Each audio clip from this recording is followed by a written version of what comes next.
alam naman natin yung personal niyang mga ano. Kamusta siya ngayon katrabaho dito sa third movie? Tatry ko tong sagutin ng ng hindi ganun ka-emotional. Pwede rin emotional. Hindi, kasi si Sarah has been perceived by many as, Sarah Geronimo na pop star princess, na sikat, na nagkakamali, na nakaka-encounter ng kung ano-anong problema sa pag-ibig, sa trabaho, ganyan.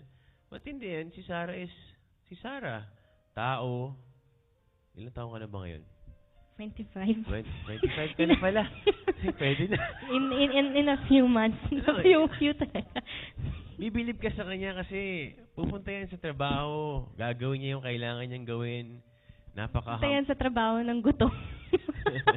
Gagawin niya yung kailangan niyang gawin. Gagawin niya 100%. Yung dedication niya hindi naman nawawala. Diesel nga lang. Kailangan pang diesel si Darkaki.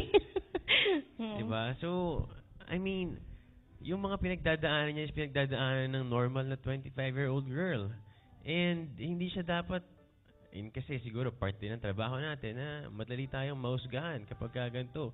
And si Sarah kasi, masyado siyang totoo. She's very candid. Kung ano yung gusto niyang mabitawan salita, maaring hindi napag-isipan kaagad. So, sometimes, kailangan muna natin, give the girl a break, di ba? Babae rin siya nasasaktan, minsan nadudulas yung dila, na may nasasabing hindi maganda.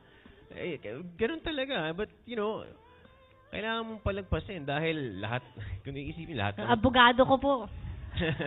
lahat naman tayo dumadaan dyan, di ba? Wala namang perfect na tao.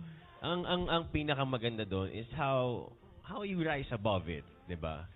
Kaya niyang mag-apologize, kaya niyang tanggapin kung mali yung nagawa niya, and then move on.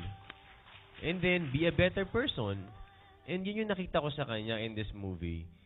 Yung professionalism talagang mas umangat pa. Yung dedication sa paggawa ng mas magandang pelikula, hindi nabawasan, mas tumaas din. And wala akong masasabi na para bang nabawasan sa pagtingin ko sa kanya. Totoo yun.